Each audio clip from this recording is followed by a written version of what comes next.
سیاست ڈاکٹر پی کے ساتھ ان کا انٹرویو ہے، اور وہ کہتا ہے کہ میرا بھائی سمیع وزیر مجھے یعنی اپنے بھائی کو پہچاننے سے انکار کر رہا ہے، بھائی کو نہیں پہچان رہا، تو یہ سلوک ان کے ساتھ کس طرح ہوا؟ کون پوچھے گا ان سے فوج سے کہ بھئی آپ نے یہ ملزمان کے خلاف تشدد کیوں کیا؟ جب آپ کے پاس ناقابل تردید شواہد تھے تو کیا آپ کی جانب سے تشدد کیا گیا، مینٹل ٹارچر کیا گیا، فزیکل ٹارچر کیا گیا، ان کو کس حال میں رکھا گیا؟ ان کو بیڑیاں لگا کے تو ہم نے یہاں خود دیکھا نا، یہیں کسی بینچ کے سامنے عدالت کو بتایا گیا تھا 7 جولائی اور 11 جولائی 2024 کو کہ وہاں ملزمان کو بیڑیوں میں رکھا گیا ہے، اور بیڑیوں میں آپ کو پتہ ہے پہلے جیلوں کے اندر کن کو رکھا جاتا تھا؟ انتہائی ہارڈ کور کرمنلز جو متعدد قتل کی متعدد وارداتوں میں کوئی ملزم مطلوب ہوتا تھا، ملوث ہوتا تھا، تو اس کو اس طرح کی جو ہے وہ بیڑیاں لگا کے رکھا جاتا تھا، اور انہی بیڑیوں میں پھر اس کو عدالتوں میں پیش کیا جاتا تھا۔ یہاں ایک محض احتجاج کرنے والے سیاسی کارکنوں کو آپ نے بیڑیاں لگا کے رکھا۔ پھر یہ نقطہ اٹھایا گیا ان کے سامنے اور کہا گیا کہ ان کے ساتھ وہی سلوک ہو رہا ہے، ملاقات کی صحیح طرح سے اجازت نہیں دی جاتی، اور پچھلے دنوں آپ کو پتہ ہے کہ کنٹرول پولیس کا بالکل اسی طرح ہے جیسے عمران خان صاحب کا وہ پورا انوائرمنٹ چاند افسران کی نگرانی میں، ان کے کنٹرول میں ہے، کیمرے سے مائک کے ذریعے ان کی ہر وقت وہ مانیٹرنگ ہوتی ہے، اور اسی وجہ سے وہ اپنی پارٹی کے لوگوں کے ساتھ کسی قسم کی کوئی انسٹرکشن نہیں دے پاتے۔ اور ابھی بھی پی ٹی آئی جو عمران خان کے ساتھ ملاقات کی بات کر رہی ہے وہ یہی بات کر رہی ہے کہ بھئی ہماری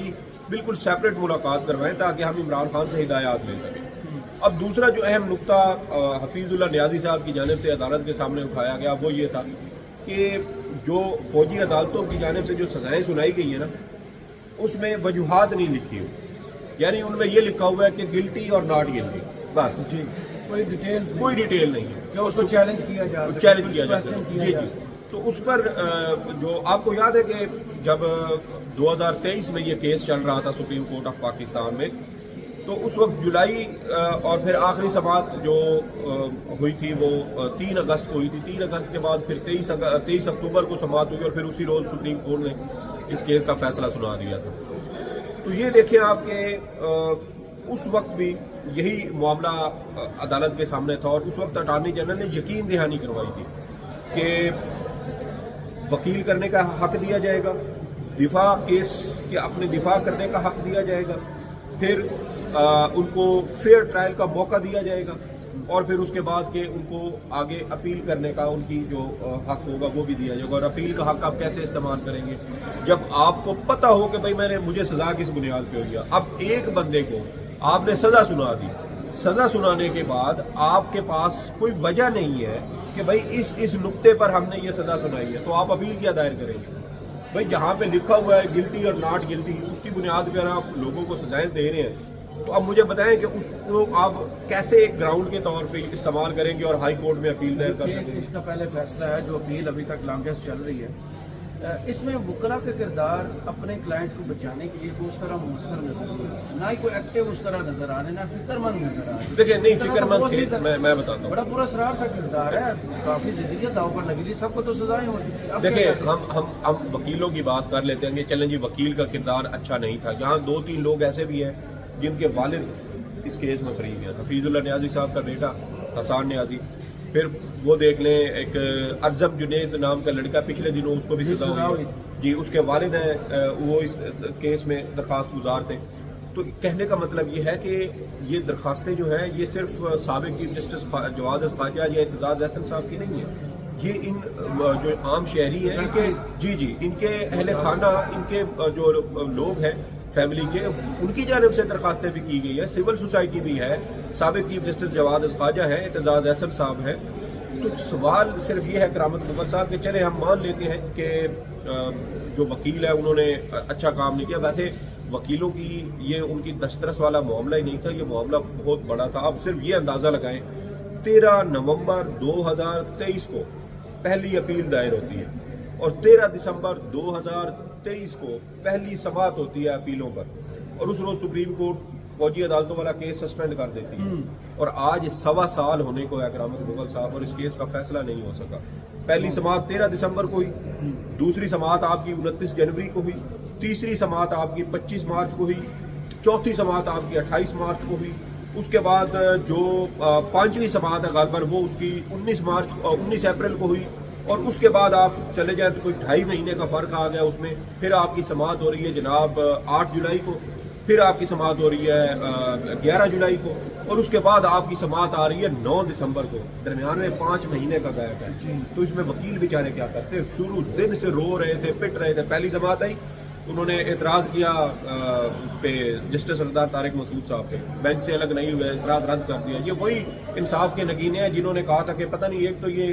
بنیادی حقوق ہمیں کہاں تک لے کے جائیں گے. پھر دوسری سماعت آئی جب غالباً 29 جنوری کو, اور جنوری کی سماعت میں جناب سردار طارق مسعود صاحب بینچ سے الگ ہو گئے, اور بینچ سے الگ ہونے کے بعد جو ہے وہ مزید 1.25 مہینہ 1.5 مہینہ کیس لٹکا رہا. پھر 25 مارچ کو کیس ان کی ریٹائرمنٹ کے بعد سماعت کے لیے مقرر ہوا, اور پھر اس کے بعد مقرر ہوا تو پھر 2 سماعتیں ہوئیں. پھر اس کے بعد یہ 1 اپریل میں سماعت ہوئی. اس کے بعد 2-2.5 مہینے کے بعد پھر 8 جولائی کو سماعت ہوئی. اور اس میں بھی بار بار یہی اعتراضات جو ہے وہ اٹھاتے رہے کہ بھئی بینچ جو ہے وہ ریکانسٹیٹیوٹ کرے, بینچ ریکانسٹیٹیوٹ کرے, لیکن چیزوں کو لٹکا. اچھا مجھے یہ بتائیں, ان وکیلوں کی تو ہم سمجھ لیتے ہیں کہ یہ فرض کریں کہ انہوں نے صحیح طریقے سے کیس نہیں لڑا.